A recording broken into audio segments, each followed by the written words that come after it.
think it's time we go and get them lights up? Let them high school lights ignite us. Your town, your team, your school. Live from Channel 3. This is Friday Night Football. Sponsored by UConn Health, Sports Medicine, and Orthopedics. From our broadcast studio, welcome. It's Friday Night Football, only here on Channel 3. I'm glad you're with us tonight. I'm Joe Zone. I'm Mark Robbins. We're also going to check in on the UConn football program and the men's basketball team as well. And now we begin with our big game on 3. You voted for it, and you got it. South Windsor taking on Farmington. Uncle Sonye was on that call tonight, and he's here with the highlights. Uncle. Well, Joe and Mark, it was a battle of CCC rivals trying to make 2023 better than 2022. South Windsor and Farmington both coming in at 2-1 with a chance to make headway before their bye weeks. South Windsor, it only took them 2 plays because it was a big one. Logan Sherwood bursting up the middle. He gets loose, and he gets gone. 55 yards. The extra point was good. It's 7-0 Bobcats. Same score, second quarter, third, and goal from the 9. Ty Nojic burst to the goal line, willing it across, and the officials eventually agreed. Touchdown, Riverhawks, extra point, no good. 7-6 South Windsor at half. First drive after the break for South Windsor. How many of you heard this before? Another big run. This time it's Mitch Chaves on the keeper, speeding past everyone for 56 yards to the house. His first of 2 in the quarter. Here comes Farmington working with Ty Veal in for Cade Markowitz. Injury puts him out for the year. But Veal finds O'Hara for 23 yards to the house. The Bobcats had an answer, though, and it wouldn't take long. They'll kick it deep. Goes right into Sherwood's hands at about the 19-yard line. Sherwood returns it up the middle, gets a few blocks, and he's sprung at midfield. The 40, the 30, the 20, the 10. He's gone! Touchdown, South Windsor! An 81-yard return to the house. The second touchdown for Sherwood on the day.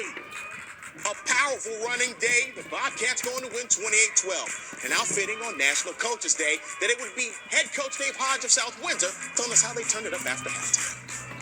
Talked about that at halftime. That when we executed in the first half, things went our way. And in the second half, the kids executed. We just kept going. Only up 1 point in the second half. We really brought our team together, brought our family together, and we fought hard to the second half. This season's really personal to us. Last year, 1-9. Everyone's doubting us. 1-1 right now. Gonna keep that going to the playoffs. Gonna win everything. Well, they're not quite 4-1 yet. South Windsor has to finish its suspended game against E.L. Smith on Wednesday. Farmington now 2-2. They get a week off before they play Avon. We got a ton to get through. Mark, Joe, back to you. All right, thanks so much, Uncle Coach Don Drust, enjoying National Coaches Day, getting the Cheshire Rams ready to battle Amity without star Matt Jeffrey, the All-American lacrosse player. Is that an F&F hat he's wearing? They didn't need him. Cheshire didn't. Amity's Craig Bruno always dialing up the clever offensive plays, the double handoff, halfback pass, Marco Perfetto to Joe Puglisi for a first down. Cheshire was showing its offensive might all night. Aniston Marsh to Liam Sumala.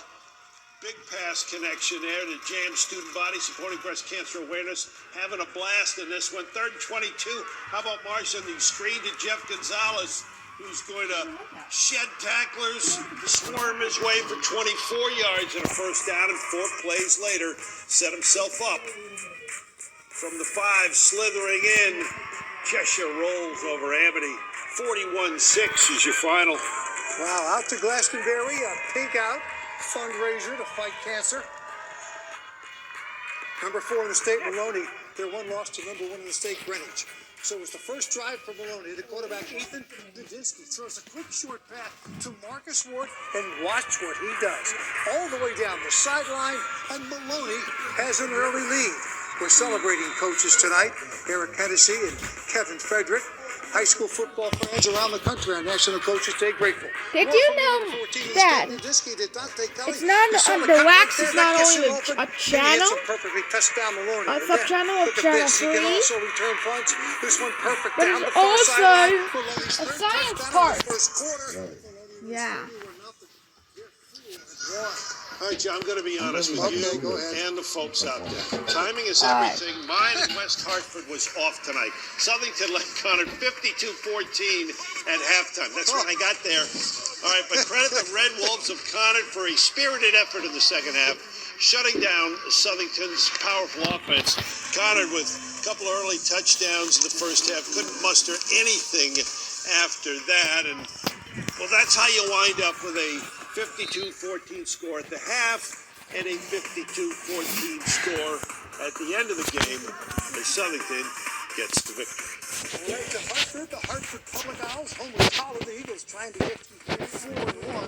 The Owls coming off a win over Lewis Mills. It's Hartford Public on the board first. Jaden Booth back for the punt, and they're not going to catch it. It's the first touchdown of the game. 2 points ain't no good. 16 Hartford. Tottenham responds next drive. A.J. Katie walks it in. They make the 2-point conversion. 8-6 Holland. Next series for Hartford. Booth again. Big play from the quarterback, Khalil Barno, deep into Tottenham territory. Right by me, I move. And that's where Dejon Smith finishes the drive on the power sweep. Hartford Public on top again. Shout out to the coaches on both sides, Courtney Jackson, Alex Backus. Tolland comes back on their next series. Jack Fearney with a sweep. They get the 2-point try again, 16-12 Tolland. Great game tonight, won by Hartford Public, 38-32. Looks like a lot of fun there. Congrats, National Coaches Day to Jason Bruin of the Platte Panthers. Boy, were his kids fired up. Had that message on the entrance sign. Hosting the Raptors of Ram High School. First quarter of this one, Platte's Speedy Joel Ray. Showing you some moves around the left side. A big 42-yard burst that'll set up sophomore kicker Jesus Vasquez. Good by plenty from 26. Now a fumble on the ensuing kick, set up Platte inside the Ram 15. Time for Ray to show you his speed around the right side of the 3-yard run. Platte takes care of business, takes care of Ram. 36-10 your final. All right, we got more coming up here on F&F. Highlights coming from Hamden as well as those guys from Seymour. Stay with us. Friday Night Football rolls on when we come back. And you're watching Friday Night Football on Channel 3.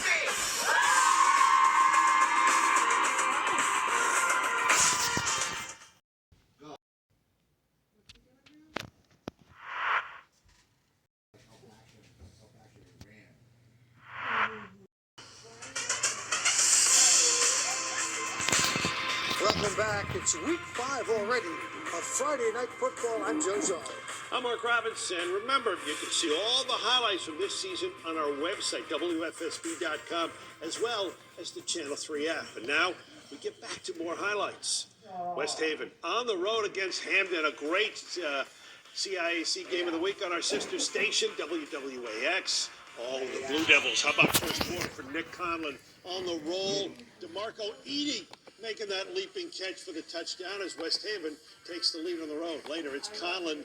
Oh, he doesn't throw it. He can run, spinning away, breaking tackles, and taking it in for another Blue Devil touchdown. All right, West Haven looking good on the road tonight. Here we go. Right before the end of the first half, West Haven scoring again. How about the former Hamden star, Cameron Kemp? That's right. Takes that in for a touchdown. That long run helps West Haven get a big night knocking off Hamden. 47-21 as the Blue Devils are now 5-0, Joe. All right, let's stay in Seymour for an NVL showdown. The Wildcats host a Derby. So this one's back and forth early on. Derby moved the ball downfield. The senior captain, Brian McLean, does it himself. Outside and in, touchdown. Derby has the early lead. They add to it. Quarterback, Jazair Barber, goes over the middle, finds McLean, who has it in stride. Touchdown, Derby. They lead on the road. Back comes Seymour. First, quarterback, Anthony Cortello drops back. It's Michael Rossetti. He's got a nice gainer. Seymour on the move. It led to this. Cortello. Chip George there. Touchdown, Wildcats. Great connection. Nice game in Seymour tonight. The Wildcats picking up their second win of the season, 34-24. You know, we're about a month away from the first NCAA signing period for basketball and football players. Yep, that's right. Tyler Betsy is playing at St. Thomas More, happens to be from Windsor, and that's where he made his big announcement today. Look where Sonia was on hand at Windsor High. He rejoins us now with word on Betsy's big decision. I mean, fellas, a big announcement being made right in his hometown. And Betsy was last season's Connecticut Player of the Year. All eyes were on him, wondering where he would go between Alabama, Cincinnati, and UConn. He's got your answer. I'll be committed to the University of Cincinnati. It's a bit of a shocker for those who wanted the town to win the state. And he said his announcement wasn't an easy call. When I was a sophomore here at Winter High, that was like, it was where I wanted to go, really where I wanted to go, where I dreamed of going. So when I got the offer, it was really big for me. But just going through the process and realizing what you need and what you want, that's really what it came down to, and that's where I think Cincinnati separated themselves. You should take him home and pick him up to bring him to practice and take him home. And we used to always talk about a lot of different things about life. You can see that he loved basketball and he wanted to be the best at it. He's in the gym every morning before school. He's in the gym before he goes to bed. And then we have our individual workouts. He's certainly an elite shooter, but he's long and he's a little bit more than that. He's really a quality kid. Even though Betsy won't be calling UConn home, there's still a lot to talk about in stores. I'm Unqua Sonia. Mark, Joe, back to you. You're so right. There is a lot to talk about. How about the UConn football squad in Houston taking a well-deserved rest right now as they get ready for a road game, looking for a first win of the season. The head coach Jim Morris says he's encouraged by the improvement that his team is making, that sometimes improvement doesn't show up as a win. Way back when the season started, we thought the Huskies might have a win or two by now. This Rice game looked like one the Huskies would be expected to win, but when you're 0-5, the expectations fall off. Morris says this Rice team with its 3-2 record will be a tough one to get, and they play tomorrow night, 5 o'clock. You can see them on ESPN Plus. The UConn men's basketball team a month away from the season opener. Just about how much time Donovan Clingan needs to get back from a foot injury. Yeah, of course, he injured the foot in practice last week. UConn calling it a strain, so not serious enough, but long-term, it's going to be there for a while, and he won't be able to do much basketball-wise. He is on the mend right now for about a month, getting ready, and this allows players like Samson Jackson to get some reps and show why he might deserve some more minutes on the floor coming up. It's time for fun. He's been waiting for really patiently for his opportunity. Get out. Boxed up. Big time college basketball atmospheres and just be in the mix. Everyone that's played here knows how talented he is. I mean, I'm on record saying what I thought of his talent from day one. So, he's healthy and he's just gonna get his chance now to show how talented he is. All right, you got a chance to check out the UConn basketball team in person next Friday, as we're going to televise First Night live from Gamble right here on Channel 3, and that starts at 7. Yep, it's going to be live, and that'll do it for this live show tonight, Friday Night Football. Thanks for watching. For Mark Robbins and Nicholas Sonia and our entire crew, I'm Joe Zone. I'll see you out there.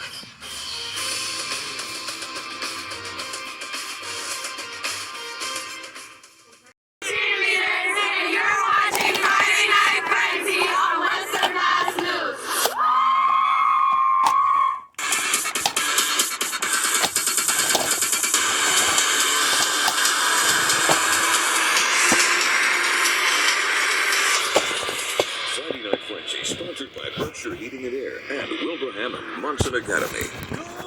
Good evening, football fans. It's time for Friday Night Frenzy. I'm your host, Glenn Kittle. We're halfway through the fall sports season, and we're keeping these highlights flowing for you. Let's roll right into it, shall we?